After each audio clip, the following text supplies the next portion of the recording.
Décidément, le FC Nantes ne réussit pas à l'OM cette saison, c'est pas possible.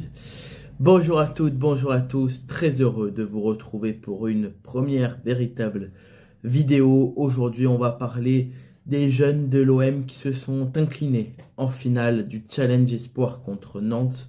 Le match avait lieu hier, donc mercredi, et on va en parler un petit peu de tout ça. Un petit peu une présentation du Challenge Espoir, un retour un petit peu sur le match et aussi des jeunes qui ont pu se montrer durant cette finale. Alors, qu'est-ce que c'est le Challenge Espoir? C'est une sorte de tournoi qui a vu le jour il y a 2 ans. C'est une initiative de la Fédération française de football qui réunit des équipes réserves issues de clubs professionnels. Donc on peut y retrouver pas mal d'équipes de Ligue 1 comme Strasbourg, Monaco, Marseille, Lyon, Rennes, Nice ou d'autres équipes, même Saint-Étienne, le Paris FC, qui sont présents. Et on va dire que ça permet aux équipes, on va dire, de se frotter entre elles, de voir comment les jeunes répondent face à l'adversité d'autres jeunes. Et ça permet aussi à certains de se montrer, de s'aguerrir, de prendre de l'expérience. Et on va voir un petit peu dans les exemples que j'ai cités qu'il y a pas mal de joueurs qui côtoient le groupe professionnel, que ce soit du côté de Rennes, de Monaco, voire même de Nantes, dont on a vu la finale hier. Donc on va un petit peu parler de tout ça. Donc déjà dans ce Challenge Esport, il y a un total de 16 équipes. Ces 16 équipes sont réparties dans deux poules de 8. Donc dans celle de l'OM, il y avait Nice, Lyon, Monaco, Toulouse, le Paris FC, Montpellier et Saint-Étienne. Les deux premiers de chaque poule se qualifient pour les demi-finales. Donc l'OM s'est qualifié donc et a joué Rennes. On va en parler un petit peu plus tard. Donc ce Challenge Esport, comme je l'ai dit, ça permet vraiment aux jeunes joueurs d'avoir du temps de jeu et d'affronter ce qui se fait de mieux en France. Côté marseillais, notamment lors de la finale, on a retrouvé des noms que vous avez déjà entendus ces derniers temps. Noum Kamisoko au milieu, Tadjidine Madi, Ange Lago, Ilan Hamzaoui Slimani, Kylian Bezaf. Ces joueurs ont participé à ce Challenge Espoir et notamment lors de la finale contre Nantes. Et dans cette finale contre Nantes, dans les rangs des Canaries, il y avait Bamed Duff. Alors peut-être que ça vous dit rien. Pour autant, c'est un milieu de 20 ans qui compte près de 11 apparitions en Ligue 1. Donc c'est quand même un jeune qui a un petit peu d'expérience. Pareil, en demi, l'OM jouait face à Rennes. Donc l'OM s'est qualifié. Mais dans les rangs bretons, il y avait un certain Elias Legendre Quignonez, pardon. Il a marqué en Coupe de France cette saison et il est apparu 9 fois avec les professionnels. Et donc dans la demi-finale, il a joué, il a même marqué face à l'OM. Lors de la saison dernière, il y avait donc la première édition du Challenge Espoir. La finale opposait Rennes à Monaco. Alors le match n'a pas pu aller à son terme, il n'y a pas eu de vainqueur désigné parce que il y avait eu un malaise d'un joueur de l'ASM. Mais pour revenir sur ce match, la composition monégasque incluait des joueurs dont on a déjà entendu parler ces dernières semaines, ces derniers mois. Pour ne citer que, il y avait Simon Boisbré, international espoir français et qui aujourd'hui évolue du côté d'Al Hilal. Aladji Bamba, titulaire à quelques reprises cette saison avec les pros de la Principauté, mais aussi Pape Cabral qui a fait ses débuts avec l'ASM cette saison. Il y a notamment, je crois, joué 2 matchs de Ligue des Champions. Donc voilà, ce sont un petit peu des jeunes qui ont un peu d'expérience. Cela permet aux jeunes Olympiens de se forger, alors que eux, la plupart ont l'habitude de jouer avec la Nationale 3. Donc là, on va dire que c'est une catégorie un petit peu au-dessus. Au niveau des joueurs qui peuvent être utilisés, ça commence des U18 au U23, mais il y a une exception puisqu'un quota de 5 joueurs peuvent être utilisés. Ce peuvent être des plus de 23 ou des moins de 17 ans. C'est la raison pour laquelle vous avez peut-être pu entendre ces derniers temps l'utilisation de Théo Vermeau qui a 29 ans, ou encore de Sofiane Sidji Ali, 30 ans. Ils ont notamment pu jouer, il me semble, la demi-finale et la finale. Donc ça donne un petit peu plus d'expérience au groupe, on va dire. Maintenant, on va commencer par parler du parcours des joueurs de Romain Ferrier. Donc ils ont commencé par un Olympico, déplacement du côté de Lyon. C'est allé au tir au but après un match nul de partout, défaite des Olympiens. Mais parmi les buteurs, vous allez voir que vous avez déjà entendu ces noms. Sofiane Sidji Ali et un certain Robinho Vaz, parce que oui, en septembre, le match avait eu lieu en septembre, Robinho Vaz était là. Et dans la compo phocéenne, il y a aussi des noms que vous connaissez, Daryl Bakola, Kélian Abdallah, Noum, Kamisoko. Et pareil côté lyonnais, Rémi Imbert qui a beaucoup joué avec les pros, qui a marqué même, Adil Hamdani également en Europa League, ils se sont démarqués. Ils ont joué et ils jouaient ce Challenge Espoir, ce match face à l'OM. Donc ça montre que les équipes ont aussi un intérêt, et c'est un intérêt pour les jeunes de se montrer et d'afficher tout leur talent. Les joueurs de Romain Ferrier se sont ensuite rattrapés en infligeant un 4-0 contre Monaco. Parmi les buteurs, Kélian Abdallah, Daryl Bakola et un doublé d'Ange Lago. Donc au moins, ça montre que voilà, on avait conscience de tout leur potentiel. Les Marseillais ont ensuite enchaîné par une victoire au tir au but face à Toulouse, puis par un succès avec pénalité contre le Paris FC. En revanche, il y a eu 2 défaites face à Saint-Étienne et face à Nice, mais une victoire du côté de Montpellier. Direction donc les demi-finales, et là ça va être intéressant puisqu'il fallait aller à Rennes. Et vous savez comme moi que le centre de formation rennais réserve de futurs cracks en général. Dans les dernières années, on peut retrouver Désiré Doué, Ousmane Dembélé, Eduardo Camavinga, et il y en a tellement, tellement d'autres. Alors pour ce match face à Rennes, il y avait les jeunes qui étaient convoqués. Ils avaient fait le déplacement à Nantes et le lendemain ils jouaient Rennes. Les jeunes convoqués dans le groupe comme Ilan Hamzaoui Slimani, Kylian Bezaaf, Noum Kamisoko, Hugo Lamar El Kadmiri, mais aussi Ange Lago. Et l'OM s'est imposé. Alors c'est allé au tir au but, en effet, mais l'OM s'est imposé. D'abord mené avec un but, j'en parlais au début de la vidéo, de Quiñonez, attaquant qui avait été convoqué, il me semble, avec l'Équateur ou la Colombie lors de la dernière trêve internationale. Donc les partenaires de Tadjidine Mmadji qui jouaient également ont égalisé avec un super coup franc d'Alexandre Tunkadi. Juste pour revenir, petite information, c'est un milieu de terrain plutôt à vocation offensive qui devrait quitter le club en fin de contrat cet été.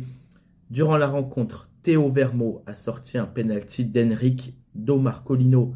Théo Vermeau, vous l'avez compris, qui peut disputer cette compétition. Théo Vermeau a laissé sa place lors de la séance de tir au but à Ibrahim Gomis. Ça fait partie un petit peu des choix des entraîneurs quand il arrive une séance de tir au but d'utiliser, on va dire, son meilleur gardien. Et c'est un choix qui va être payant puisque Ibrahim Gomis, vainqueur de la Coupe du Monde U20 avec le Maroc, va sortir 2 tentatives rennaises et va envoyer l'OM en finale du Challenge Espoir. Donc choix payant. Et durant cette demi-finale, certains jeunes comme Antoine Valero, Hugo Lamar El Kadmiri ou encore Kélian Bezaaf ont pu se montrer et s'exprimer. Et pour affronter Rennes, le plus jeune s'appelait Saïd Remadnia, né en 2009. Donc l'OM détient son ticket pour la finale et l'OM a dû se déplacer à Nantes. Alors pourquoi je dis a dû? Parce que la finale devait se jouer à Marseille. Mais l'Orange Vélodrome était réservé pour des concerts et niveau logistique, c'était pas possible. Le club a proposé de jouer à Martigues, là où s'est déroulée la Youth League notamment, où a lieu le match des féminines. Mais la Fédération française de football a refusé. C'est donc au stade Marcel Sopin, devant 2000 personnes, que s'est jouée la finale. Alors d'après nos confrères du Phocéen, Grégory Lorenzi, qui a annoncé, futur directeur sportif, était dans les tribunes du stade Marcel Sopin pour cette finale. Donc le match a été assez équilibré, chaque équipe a eu des occasions. Nantes a touché le poteau, l'OM a eu des occasions avec notamment Yanis Selami qui s'en est procuré. Donc score final 0-0 et contrairement au demi, il a fallu passer par les prolongations. Le score est resté de 0-0 et c'est au tir au but que tout s'est décidé. Sofiane Sidji Ali malheureusement a raté sa tentative. Ibrahim Gomis, qui lui aussi était entré en jeu pour faire une sorte de remake de Rennes, n'a pas pu faire le même exploit et Nantes a tout transformé. Ce sont donc les Canaries qui remportent ce trophée du Challenge Espoir. Maintenant, on va parler un petit peu des jeunes qui ont pu se montrer, notamment pendant cette finale, parce que c'était compliqué. Les autres matchs n'étaient pas forcément diffusés. Donc au moins, je vais pouvoir vous donner un petit peu mon ressenti sur cette finale. Justement, on va commencer par Noum Kamisoko. Personnellement, il m'a impressionné durant la finale. Je l'ai trouvé très bon dans le volume, dans l'activité, dans la récupération des ballons. Je trouve vraiment au-dessus par rapport aux deux équipes. Franchement, très bonne finale de sa part. Qu'est-ce que j'ai pu noter d'autre? En tout cas, il m'a vraiment plu. Voilà. Si vous avez pu voir en tout cas la finale, n'hésitez pas à me dire un petit avis de ce que vous avez pensé, peut-être ceux qui étaient au stade ou ceux qui ont vu sur YouTube. J'ai hâte de voir ce que ça va donner pour Kamisoko la saison prochaine. D'après mes informations un petit peu exclusives, il y a des négociations en cours pour prolonger son contrat. Actuellement, Kamisoko est sous contrat jusqu'en 2027 avec l'OM. Et écoutez, on va voir si les négociations aboutissent. Mais en tout cas, je ne serais pas surpris qu'il y ait un prêt du côté peut-être de la Ligue 3, donc la nationale, ou voire même de la Ligue 2 pour lui, afin qu'il vraiment s'aguerrisse et montre un petit peu toute l'étendue de son potentiel. Mais c'est vrai que cette activité, cette façon d'être toujours présent au bon moment, cette anticipation dans la lecture de jeu, je pense que ça peut faire partie des bonnes surprises pour la saison à venir, peut-être du côté de l'OM ou ailleurs. Il y a 2 ans, il faut savoir qu'il était déjà parti en prêt du côté de l'Aberration de Châteauroux pour Camille Soko. Donc à voir un petit peu ce que ça donne pour lui la saison prochaine. Autre milieu de terrain qui m'a plu, c'est Yanis Selami. J'aime bien un petit peu sa progression depuis quelques temps. Il avait eu une grosse blessure qui l'avait un petit peu handicapé pendant quelques semaines, quelques mois. Mais je trouve qu'il est bien revenu depuis quelques temps. Il a d'abord été utilisé dans cette finale en tant que sentinelle dans un 4-2-3-1. Puis il est monté en tant que relayeur en deuxième mi-temps. Il a eu, comme je l'ai dit, 2 occasions avec 2 frappes, mais qui n'ont pas été cadrées. En tout cas, voilà, comme Camille Soko, j'aime bien un petit peu son activité avec et sans ballon. Il court, il ne mâche pas ses efforts, donc j'aime bien, j'aime bien, j'aime bien. J'ai hâte de voir ce que ça peut donner pour la suite. Lui qui devrait, d'après certains médias, prolonger son contrat de 3 ans. J'aime aussi l'activité de Kylian Bezav sur son côté droit. Alors là, lui aussi, il a d'abord commencé en tant qu'ailier pendant cette finale, puis il a basculé arrière droit. Il a apporté des courses, du volume dans les projections. Alors, seul petit bémol le concernant, la qualité de ses centres qui n'ont pas souvent trouvé preneur. C'était compliqué, notamment pour Ange Lago dans le jeu. Je l'ai trouvé assez discret. Pareil pour Tadjidine Madi qui jouait ailier gauche. J'ai trouvé un peu en difficulté face aux défenseurs nantais. À noter que, n'empêche, ce défenseur nantais, j'ai plus son nom exactement, mais je l'ai trouvé très bon défensivement. Juste pour revenir sur Bezav, sur sa trajectoire, il devrait signer un premier contrat professionnel avec l'OM. Et en tout cas, me concernant, ce serait mérité. Il est vraiment monté en puissance cette saison. Il a été un cadre de l'équipe en Youth League et avec la Pro 2 en National 3. Ça fait quelques semaines qu'il côtoie le groupe pro. Il a fait quelques groupes. Je pense que vous l'avez un peu remarqué ces derniers temps. Mais il n'est pas entré en jeu. Il avait notamment fait le déplacement à Nantes, si mes souvenirs sont bons. Donc hâte de voir un petit peu pour lui aussi ce que ça donne. Mais je pense qu'il peut vraiment s'imposer sur ce couloir droit. Comme j'ai dit, ses centres, il faut peut-être un petit peu qu'il s'améliore et aussi un peu défensivement. Mais comme je le considère plus comme un joueur offensif que défensif, ça ne peut pas forcément être très grave. Alors comme je l'ai dit, il est difficile de m'exprimer sur les autres matchs parce qu'il n'était pas diffusé. Donc j'ai pas forcément eu de vraie vision sur ça. Mais j'ai eu des retours, notamment sur Antoine Valero. Et là aussi, il a été élu meilleur joueur du championnat U19 cette saison. D'ailleurs, la cérémonie avait été à l'Orange Vélodrome. Il avait reçu un petit peu dans le trophée dans les bras de Dimitri Payet. Et lui aussi, son ascension est fulgurante. Il a découvert la Nationale 3 il y a quelques semaines. Il a marqué. Et ses qualités sont simples. Prise de vitesse, très bon dans la surface. Il sait jouer avec ses coéquipiers. Il ne se ménage pas, pardon. Et franchement, je pense que ça fait partie des joueurs à suivre la saison prochaine.